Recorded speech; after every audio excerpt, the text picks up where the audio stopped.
A man in a $20,000 Tom Ford suit stands beside a woman, draped in Chanel, her laughter like the chime of expensive crystal. They are in the lobby of the Grand Elysian, a palace of marble and gold in the heart of New York City. He is Damien Ashworth, a man who clawed his way to millions. She is Seraphina, his beautiful secret. But then he freezes. Across the cavernous lobby, a woman is on her hands and knees, scrubbing the floor. Her movements are slow, careful. He sees the swell of her belly beneath the cheap grey uniform. It's a sight he never thought he'd see again. It's his wife, Isabella. And in that moment, his carefully constructed world of wealth and power begins to fracture because he has no idea that the floor she is cleaning is the least valuable thing she owns in this building. The air in the Grand Elysian Hotel wasn't merely conditioned, it was curated. It smelled of money. A subtle bespoke fragrance of white tea freesia and old leather that was pumped through the vents, a scent signature as exclusive as the clientele. Damien Ashworth breathed it in a familiar perfume of success. At his side, Seraphina Dubois adjusted the silk scarf at her neck, her sharp sapphire eyes scanning the lobby with the practiced gaze of a predator assessing her territory. "It's breathtaking, darling," she murmured, her voice a low purr that always made Damien feel like the most powerful man in the room. "Absolutely breathtaking. You have impeccable taste." "Only the best, Seraphina." "For us?" Damien replied, his hand resting possessively on the small of her back. He was a man sculpted by ambition.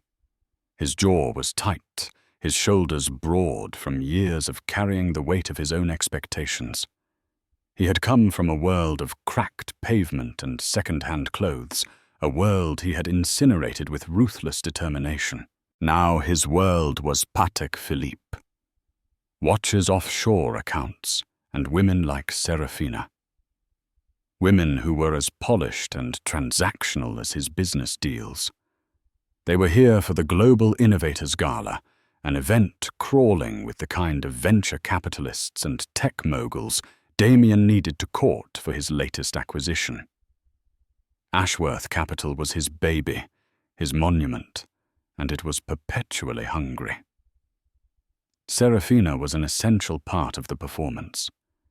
She looked like new money, felt exciting, flawless, and a little dangerous. His wife, Isabella, was the opposite. She was old money, but you'd never know it.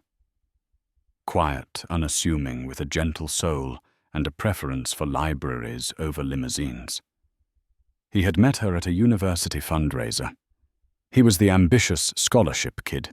She was the doe-eyed daughter of a modest history professor, or so he thought. She was sweet-grounded, a soft place to land. In the beginning, that softness was a balm to his raw ambition. He saw her as a project, a simple girl he could mold into the perfect wife for a man of his rising stature. But she had resisted the molding.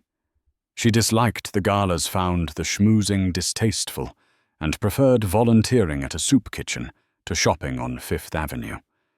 Her pregnancy, which should have been a triumphant symbol of his legacy, had only made her more withdrawn. She was an anchor, he'd started to think, holding him back from the stratosphere he was destined for. "I need to speak with Olivier Rothschild before the cocktails begin," Damien said, guiding Seraphina toward the magnificent archway leading to the ballroom. His fund could be the final piece of the puzzle. "He'll be eating out of your hand," Seraphina cooed, her red lacquered nails gently tracing the lapel of his suit. It was then that his gaze drifted past the cascading crystal chandelier, past a bronze statue of Atlas, and landed on a service corridor. A cleaning cart was parked nearby, and there on her hands and knees was a woman in a drab, ill-fitting grey uniform. Her dark hair was pulled back in a simple, messy bun. She was scrubbing at a stubborn scuff mark on the Italian marble, her movements weary but deliberate. Damien's blood ran cold. He stopped dead, his hand falling from Seraphina's back. The curated air suddenly felt thin, suffocating. It couldn't be. It was a trick of the light, a phantom of his own anxieties. But then she shifted, turning her head slightly to wipe a bead of sweat from her brow, and the soft light of the lobby caught her profile. Isabella. His Isabella. Pregnant with his child. Scrubbing the floor of a hotel like a common servant. A volcano of emotions erupted in his chest. Shock, disbelief, followed by a tidal wave of pure hot humiliation. It was a betrayal of everything he had built. His wife, the woman who carried the Ashworth name, was on the floor like refuse, while he stood here, trying to project an image of untouchable power. What if someone saw her? What if Rothschild saw her? The thought was a physical blow. Damien.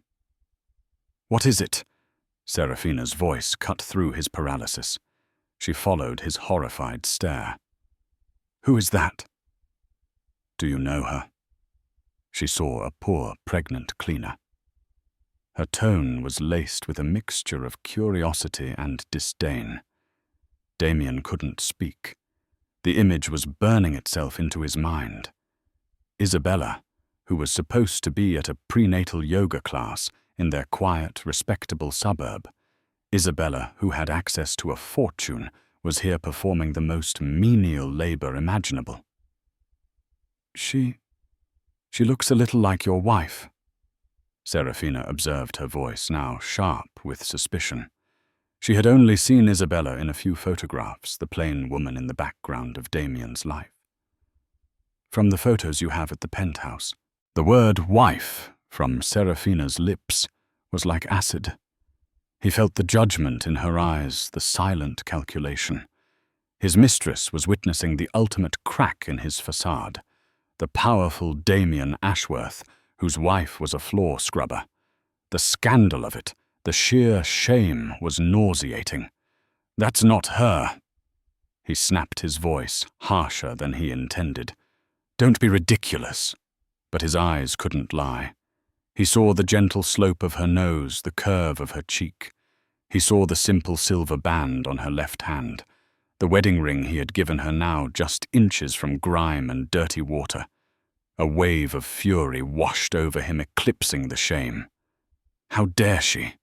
How dare she do this to him? Excuse me for a moment, he muttered to Seraphina, his face a mask of controlled rage. He began walking towards Isabella, his expensive leather shoes clicking like gunshots on the marble. Each step was fueled by a fresh surge of anger. He wasn't just walking toward his wife. He was marching toward the living embodiment of his deepest fear, the poverty and anonymity he thought he had escaped forever. He was going to drag her out of here away from prying eyes and demand an explanation for this ultimate act of sabotage.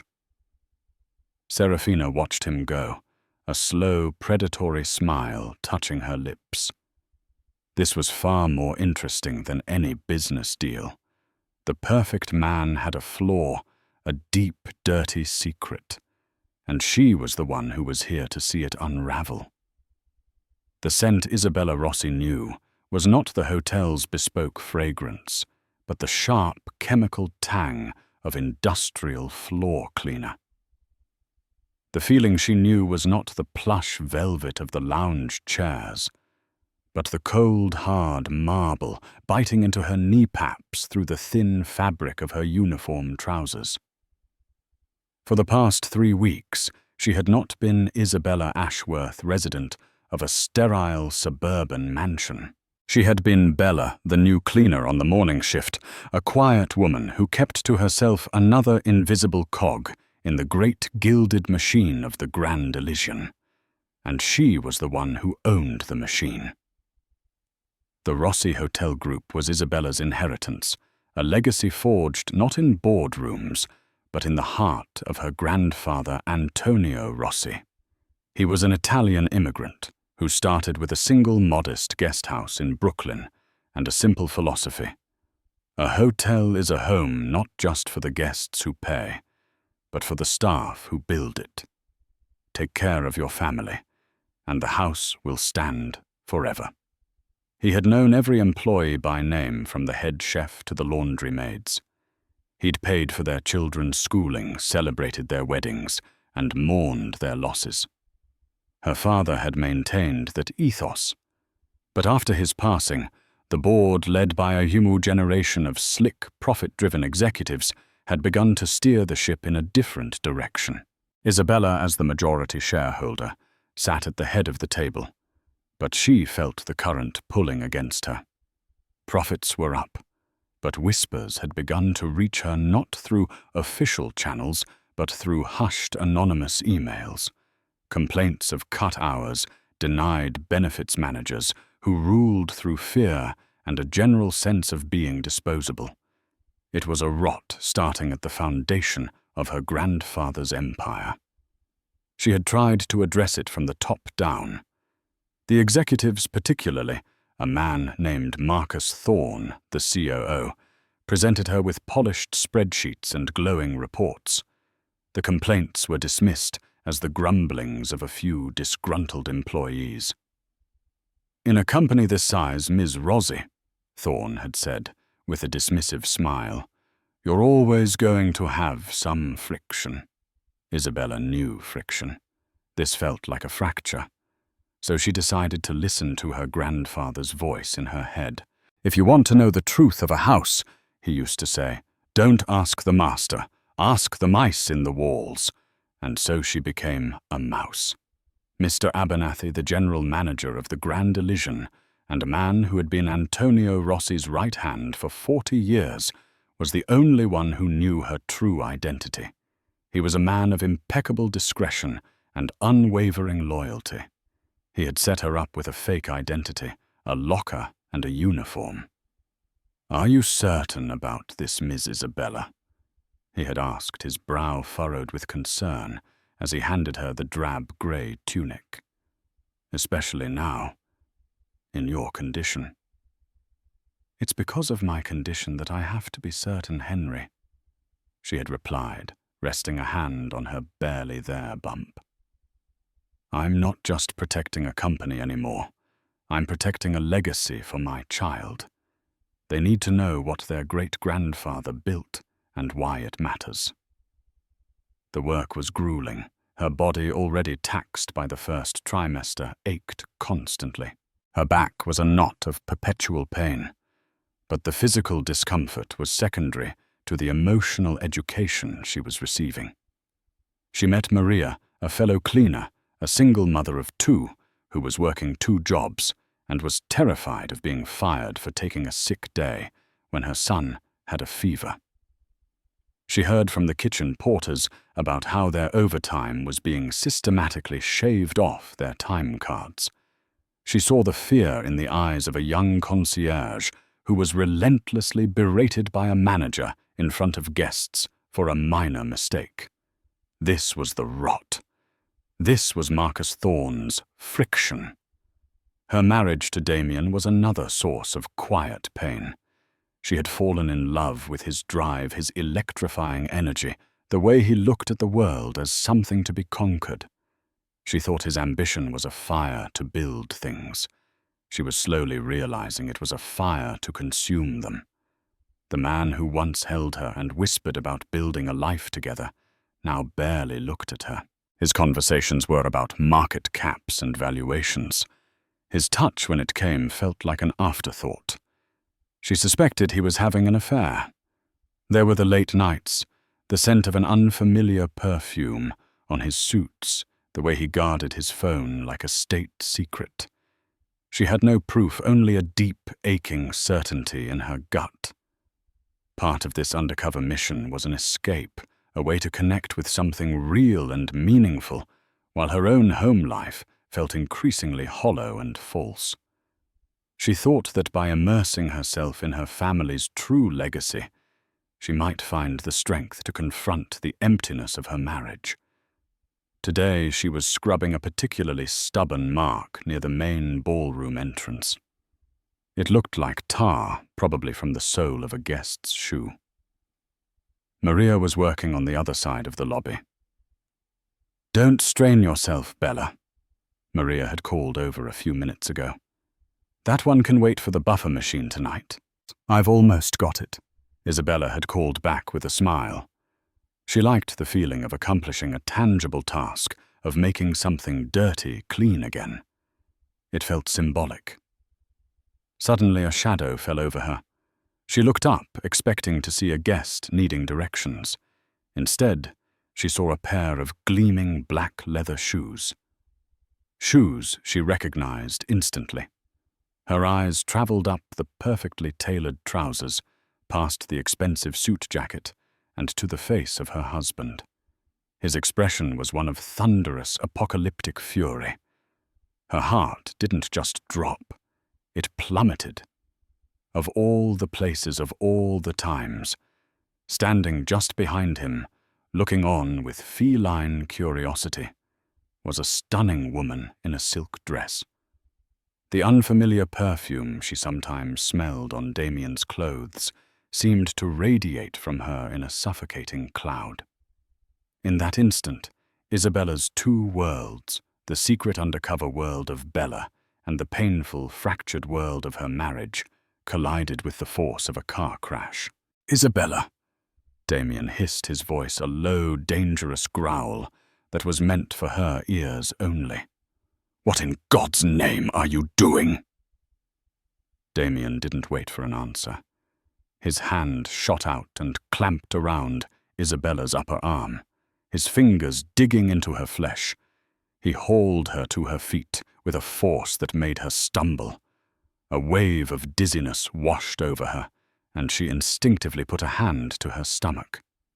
"Not here," he snarled, his eyes darting around the lobby. A few guests were beginning to cast curious glances their way. The performance was everything, and his was falling apart. He began pulling her, half dragging her toward the service corridor she had emerged from minutes earlier. "Damien, stop. You're hurting me," Isabella whispered, trying to regain her footing. The sudden rough movement sent a sharp pain through her lower back. He ignored her, his grip like iron. He shoved open a door marked Utility and pushed her inside the door, swinging shut behind them, plunging them into the dim light and the smell of bleach and damp mops. He let go of her arm, and she leaned against a stack of linen carts, catching her breath. He stood before her, his chest heaving, his face contorted in a mask of rage and disgust. "Have you lost your mind?" He began, his voice dangerously low. "Are you actively trying to destroy me? To humiliate me in front of my business partners, my associates?" He couldn't even bring himself to say mistress. "I'm working," Isabella said, her voice quiet but steady. She would not let him see her crumble. "Not here, not now. Working." He let out a short, incredulous laugh that was devoid of any humor. "You call this working? You're Isabella Ashworth. Your husband is a millionaire. You have a black Amex with no limit, a house with a staff, and you're here on your hands and knees scrubbing floors for minimum wage. There are things you don't understand, Damien." "Oh, I understand perfectly," he shot back, jabbing a finger in the air. "I understand that you have no respect for me, no respect for the name I have built. I dragged myself out of the gutter, Isabella. I worked myself to the bone so that my wife would never have to know what a day of real labor feels like. And you throw it all back in my face. For what? To feel authentic, to play poverty for a day." The hypocrisy of his words was staggering. He accused her of playing poverty while he paraded his mistress, a woman dripping in the very wealth he claimed to provide for his wife. A cold resolve began to solidify in Isabella's heart, replacing the shock and fear. "This has nothing to do with you," she said, her voice gaining strength. "This is about my family." "Your family?" he scoffed. "Your father was a history professor who lived in a dusty house full of books. What could this possibly have to do with him?" He still didn't know. After all this time, he had never bothered to look past the simple, unassuming surface she presented. He had seen what he wanted to see, a girl with no connections, no power, someone who would be entirely dependent on him. It had been a crucial part of his attraction to her. Isabella looked at him, the expensive suit, the frantic anger in his eyes, and she saw him for what he truly was. A terrified little boy, petrified that someone would discover he was a fraud. His wealth wasn't a source of security. It was a costume he wore, and he was terrified she was about to rip it off. Meanwhile, back in the lobby, Seraphina was no fool. She had seen the raw panic on Damien's face. She knew this was no random encounter. "That's not her." He had said a lie so transparent it was insulting. A man like Damien Ashworth didn't react that way to a stranger. Her mind was racing. Who was this woman? And why would she be working here? Seraphina's entire relationship with Damien was built on a foundation of information and leverage. She needed to understand this. Her survival depended on it.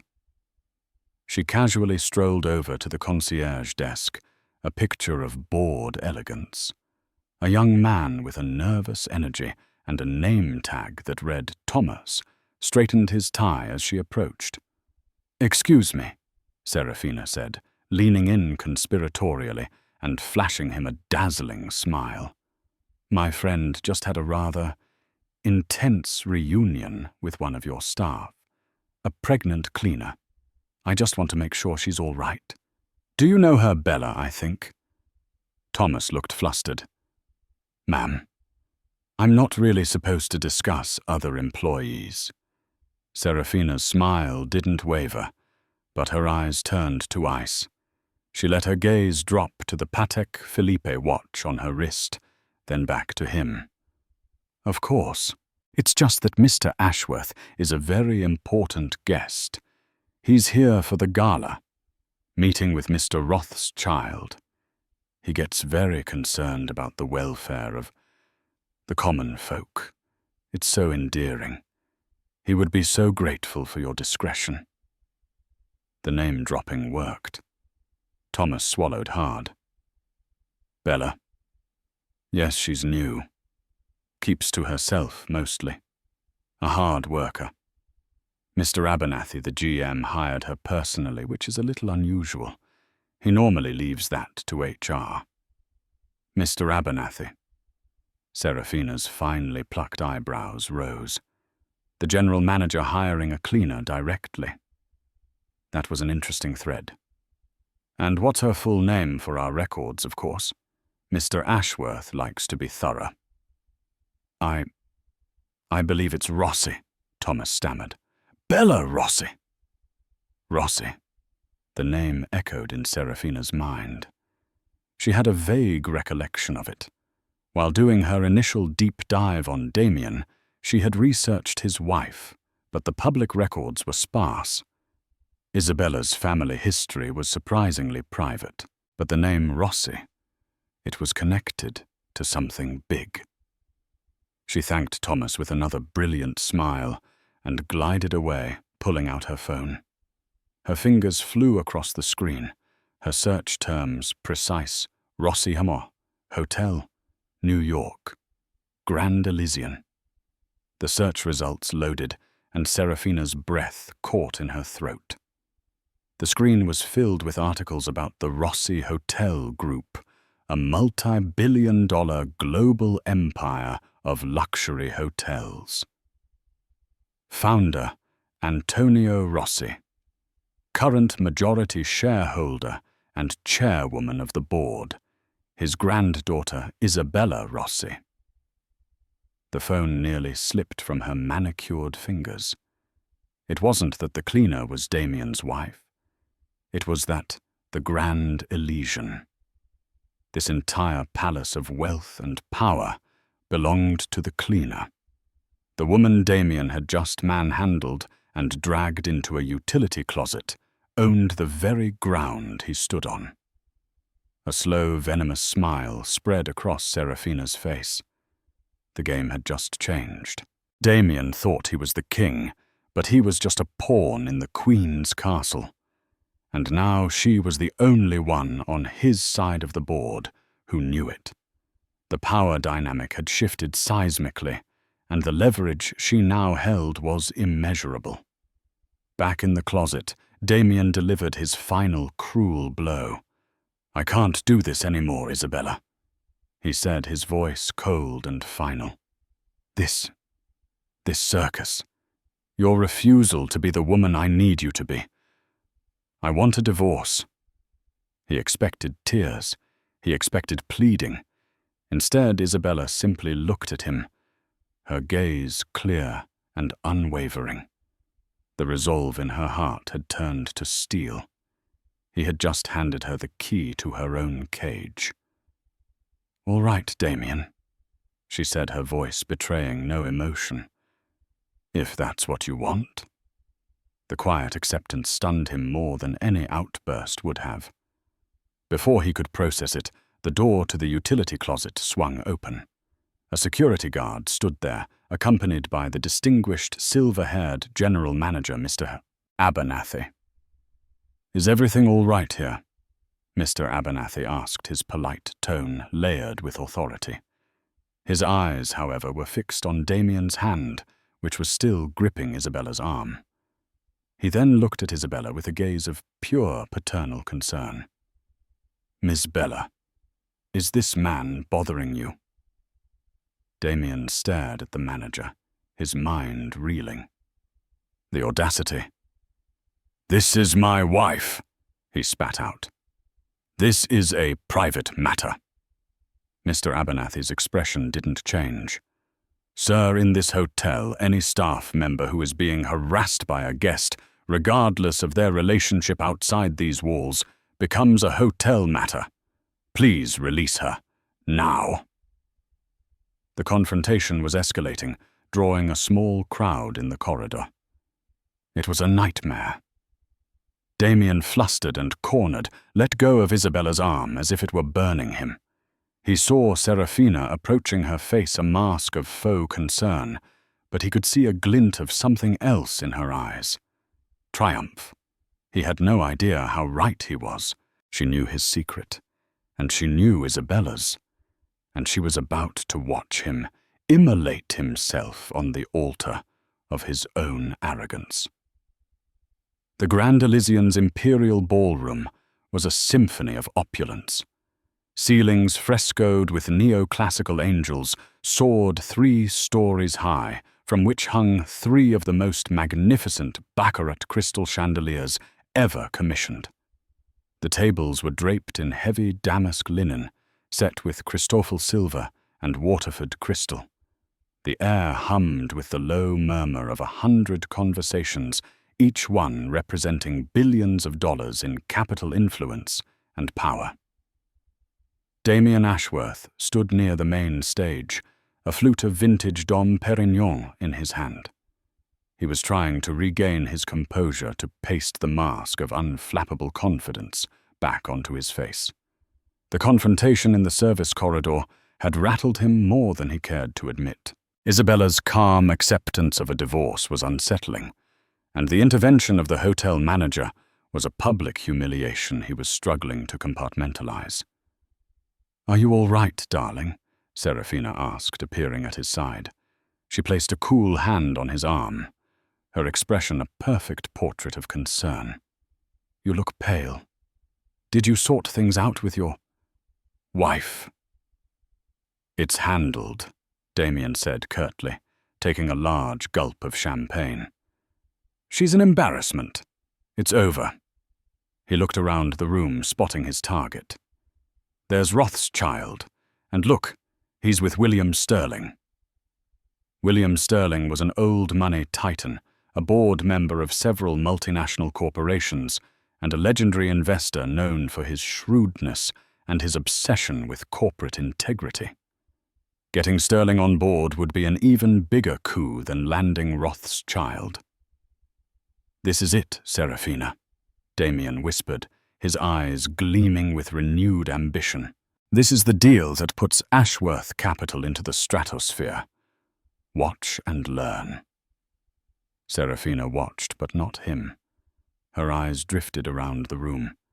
She was holding a bomb, a piece of information so explosive she could detonate Damien's entire life with a single sentence. The question was when and how to pull the pin. For now, she would enjoy the show. She wanted to see just how deep a hole he could dig for himself. Damien, oozing charisma, approached the two older men. "Olivier William, wonderful to see you." He launched into his pitch. He spoke of synergy disruption and aggressive growth strategies. He was magnetic, persuasive, painting a picture of a future where anyone who invested with him would be printing money. "My one concern, Damien," William Sterling said, his voice a gravelly baritone, "is the underlying asset in this merger. The Lux Gen Hotel portfolio. Their management has been shaky, their brand diluted. They lack vision." A slow, predatory grin spread across Damien's face. This was the perfect opening. "You're absolutely right, William, and that's the opportunity. They lack the kind of rigorous top-down leadership that I bring to the table. Their corporate culture is frankly too soft, too focused on sentimental nonsense instead of shareholder value. It reminds me of the management here at the Grand Elysian, if I'm being honest." He gestured around the magnificent ballroom. "Beautiful, of course, but I hear whispers. The board is sentimental, stuck in the past. The company is coasting on its legacy, not innovating. It's ripe for a hostile takeover for a leader who isn't afraid to trim the fat and maximize profit." Sterling and Rothschild exchanged a look that Damien misinterpreted as agreement. Seraphina, standing just behind him, had to suppress a laugh. It was perfect. He was standing in this flagship hotel of the Rossi Group, insulting its management to a key investor, all while the owner of the entire chain was likely in the staff locker room, changing out of her cleaning uniform. As if on cue, the lights in the ballroom dimmed slightly. The chatter subsided. Mr. Abernathy, the general manager, walked onto the stage and approached the podium. "Ladies and gentlemen, thank you for joining us tonight," he began, his voice calm and resonant. "Here at the Rossi Hotel Group, we believe our greatest asset isn't our real estate or our thread counts. It is our legacy, a legacy of integrity, service, and family, passed down from our founder, Antonio Rossi." Damien shifted impatiently, annoyed by the interruption. He wanted to get back to his pitch. "Tonight," Mr. Abernathy continued, "we were supposed to have our COO, Mr. Marcus Thorne, address you. However, due to some internal restructuring, Mr. Thorne is no longer with the company. Effective immediately." A ripple of shock went through the corporate guests in the room. Firing a COO on the night of the biggest gala of the year was a bold, almost shocking move. Instead, Mr. Abernathy's face broke into a genuine, proud smile. "It is my distinct honor to introduce the person who represents the true heart and future of this company, the woman whose vision is guiding us forward. Please welcome the chairwoman of the board of the Rossi Hotel Group, Ms. Isabella Rossi." Time seemed to slow down for Damien. The name hit him like a physical blow. Rossi. The cleaner's name. Isabella Rossi. It couldn't be. And then from the wings of the stage she appeared. The transformation was absolute. Gone was the drab grey uniform and the weary posture. In her place was a vision of quiet, radiant power. Isabella was wearing a simple but exquisitely tailored navy blue maternity gown of deep silk that fell gracefully over her pregnant form. Her dark hair was styled in soft waves that cascaded over her shoulders. A single stunning piece of jewelry adorned her neck, the legendary Rossi star, a sapphire and diamond necklace that was rumored to be priceless. She didn't look like a different person. She looked like the person she had always been, finally revealed. A collective gasp went through the ballroom. The flash of cameras went off like a volley of gunfire. Damien stood frozen, his champagne flute slipping from his nerveless fingers and shattering on the floor. The sound was lost in the swell of applause. His mind was a maelstrom of confusion and horror. Isabella. The quiet, bookish girl. The daughter of a history professor. It was all a lie of a mission so vast and monumental it defied comprehension. The entire foundation of his marriage, of his perceived superiority, crumbled into dust. He looked at Seraphina, desperate for some anchor in his spinning reality. She was looking at him, her eyes glittering with cold amusement. And in that moment, he knew. She had figured it out. She had watched him make a complete fool of himself, and she had let it happen. Isabella reached the podium and placed her hands gently on its sides. She scanned the crowd, her eyes calm and confident. She looked over the sea of faces, the investors, the socialites, the power brokers. And her gaze finally landed on her husband. For a fraction of a second, their eyes met. There was no anger in her look, no triumph. There was only a profound and final pity. Then she turned her attention to the room. "Good evening," she said, her voice clear and steady, amplified by the microphone. "My grandfather, Antonio Rossi, taught me that to understand a home, you must be willing to walk in every room, from the penthouse suite to the boiler room. You must be willing to talk to everyone, not just those who sit at the head of the table, but those who set it." Her eyes swept over the room again. "For the past few weeks, I have been walking in those rooms. I have been listening. And I have learned that while our foundation is strong, some cracks have appeared in the walls. Cracks of fear, of disrespect, of a corporate culture that has begun to value profits over people." Damien felt William Sterling's icy gaze on him. He remembered his own words from just minutes before. Trim the fat. Sentimental nonsense. He felt sick. "That ends tonight," Isabella declared. "We are a family, and we will be a company that honors every single member of that family, from our executives to our housekeepers." She paused, letting the words sink in. "Because, unlike some, I do not believe that integrity is sentimental nonsense. I believe it is the only currency that truly matters. It is the legacy I will pass on to my child." The applause was thunderous. It was a standing ovation. William Sterling was clapping the loudest, a look of immense respect on his face. He looked over at Damien, his expression one of pure disgust, and then turned his back completely. The deal wasn't just dead. It was vaporized. Damien's reputation was a smoldering crater. He stood alone in a small circle of shattered glass, a ghost at his own funeral, while his wife, the woman he had scorned, was being crowned. The applause that erupted for Isabella Rossi was not merely polite. It was a tidal wave of genuine admiration, a roar of approval that shook the frescoed angels on the ceiling. For Damien Ashworth, it was the sound of his own world being torn apart. He stood paralyzed in a small, self-contained circle of shattered glass from his dropped flute, an island of failure in a sea of celebration. The air, which moments ago had crackled with his own potent ambition, now tasted of ash. He watched as if in a nightmare, as the titans of industry he had so desperately sought to impress turned their backs on him, their faces alight with excitement for this new, unexpected power player.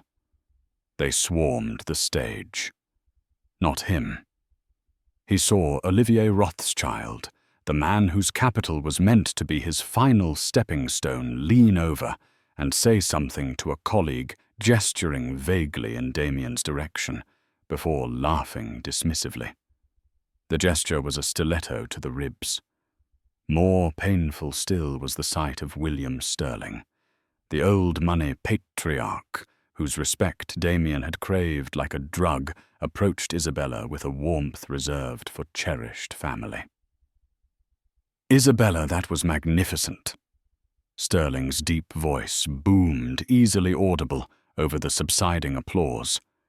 He took both her hands in his.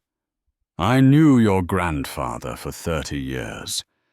He was a lion of a man built of integrity from the ground up. Tonight, I saw his spirit in you. The courage to get your hands dirty to find the truth. Antonio would be bursting with pride." Isabella's smile was genuine, touched with emotion. "Thank you, William. That means more to me than any business deal ever could." "Nonsense, my dear. This is the best business deal." Sterling corrected her with a wink. "Integrity is the most undervalued asset on the market. Consider my fund and my personal counsel at your complete disposal. We will back you in whatever you choose to do next.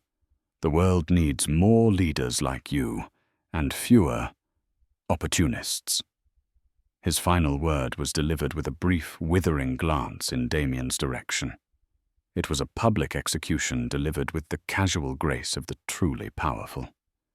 The last vestiges of Damien's composure crumbled. He had to escape. He turned his movements stiff and robotic and began to force his way through the crowd. The whispers followed him a sibilant, cutting wake. He heard snippets. "That's her husband. Can you imagine the humiliation?"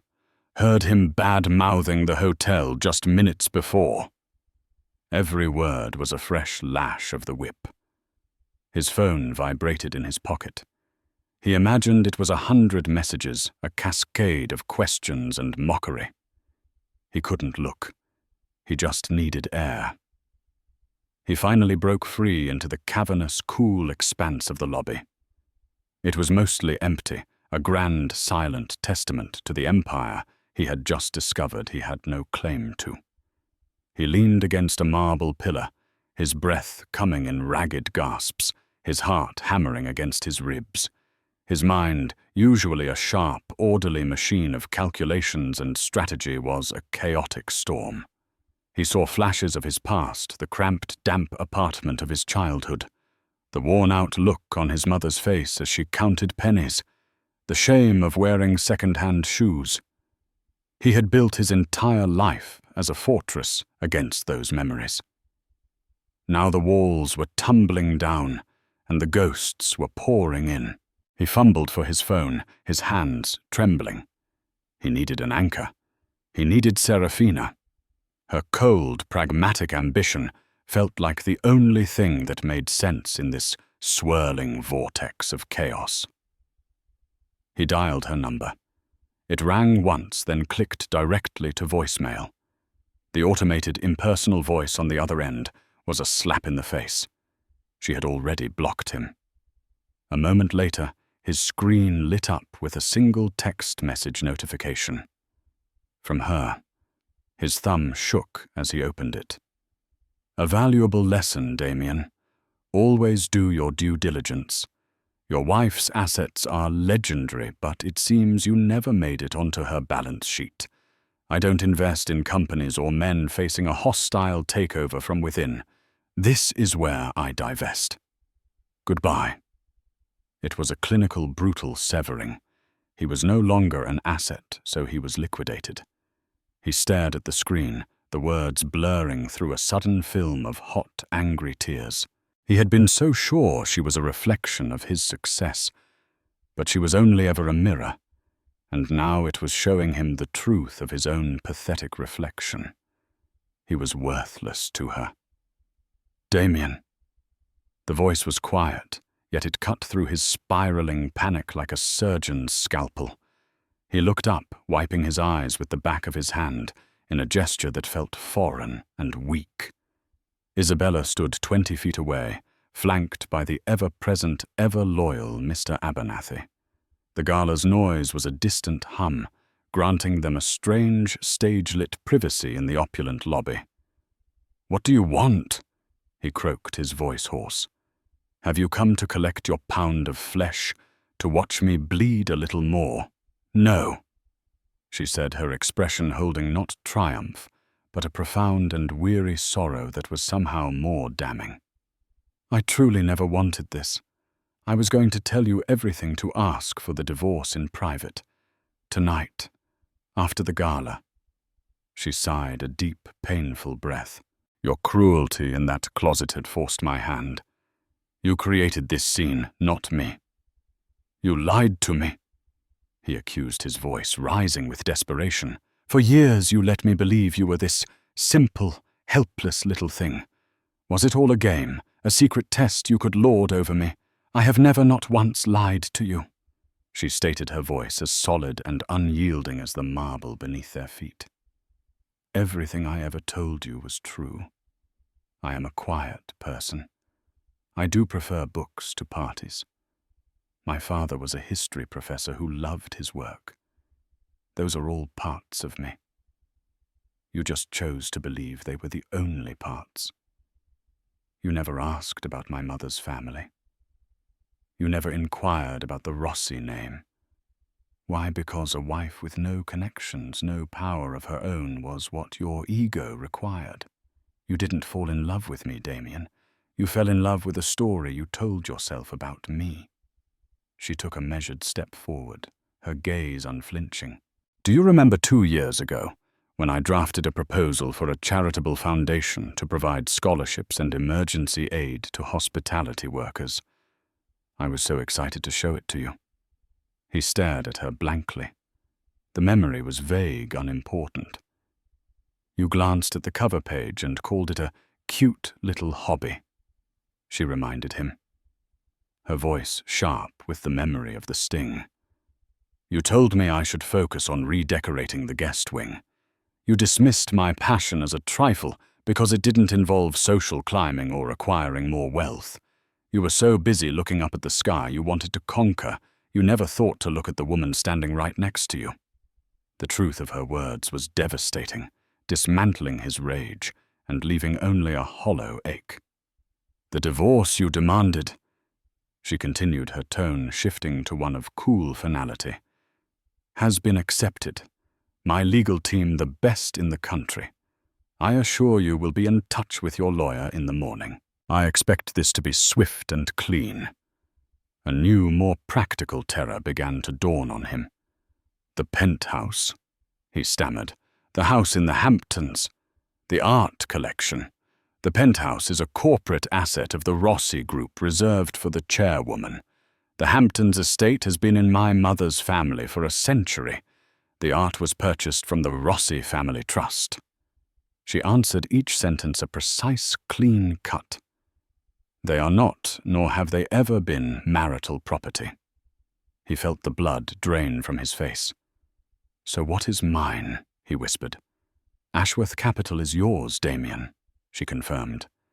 "The company you built with your own 2 hands. You will leave this marriage with everything you brought into it. As for the lifestyle you've grown accustomed to, that was funded by the profits from the sentimental nonsense you hold in such contempt." He had nothing left to say. He was a king who had just discovered his entire kingdom was made of cardboard, and the queen was taking back the castle. Isabella turned to leave, but then paused, a final thought occurring to her. "I met a woman while I was working here," she said, her voice softening slightly. "Her name is Maria, a single mother of 2, a phenomenal worker. The other day she told me in the locker room that her son had a 103-degree fever, but she came to work anyway. She was terrified that if she called in sick, her manager, a man under pressure from our former COO, to cut overtime hours, would fire her.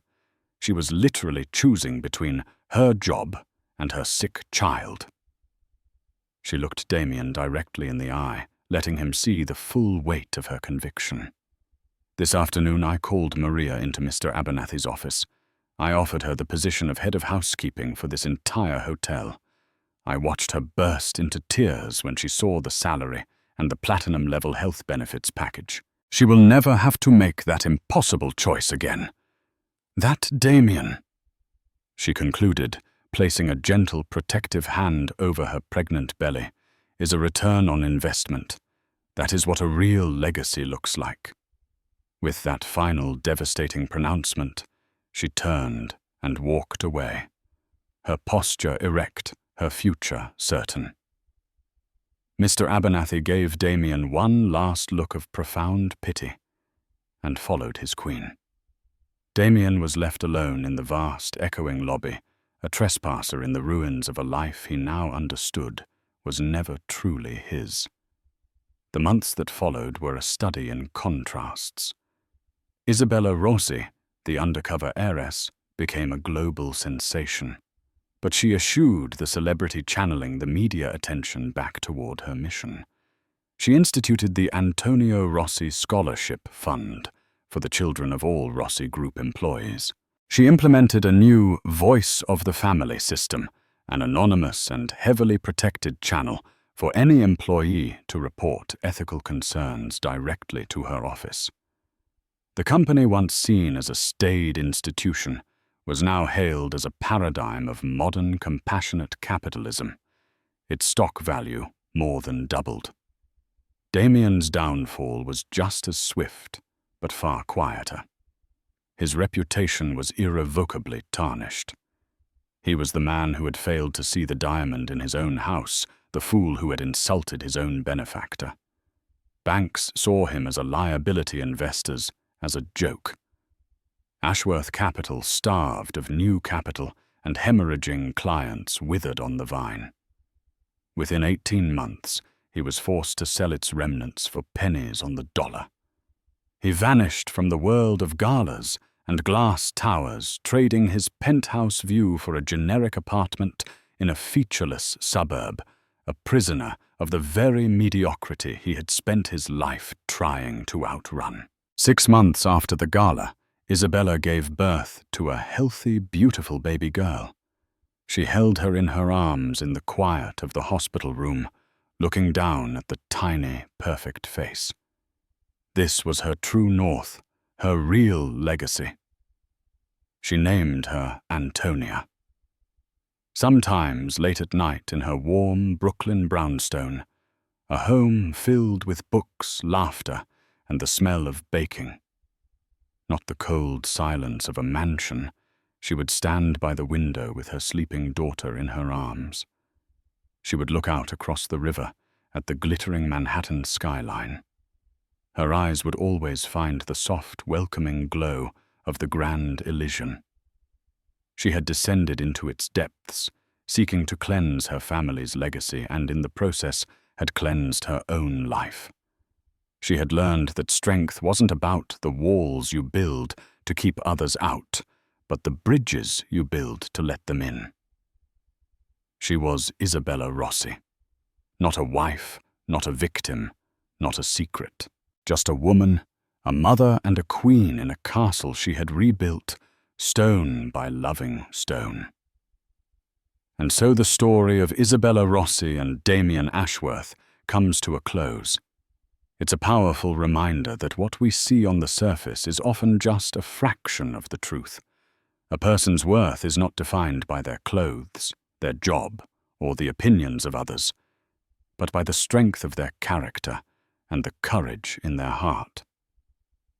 Damien, blinded by his own ambition, saw weakness in his wife's humility, never realizing it was the source of her incredible power.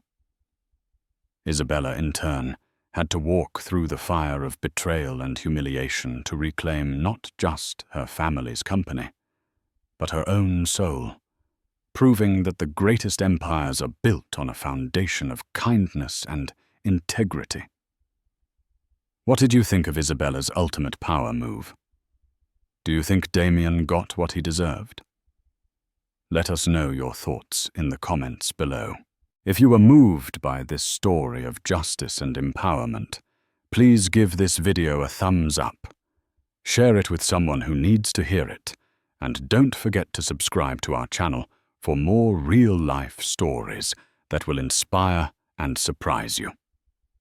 Thank you for listening.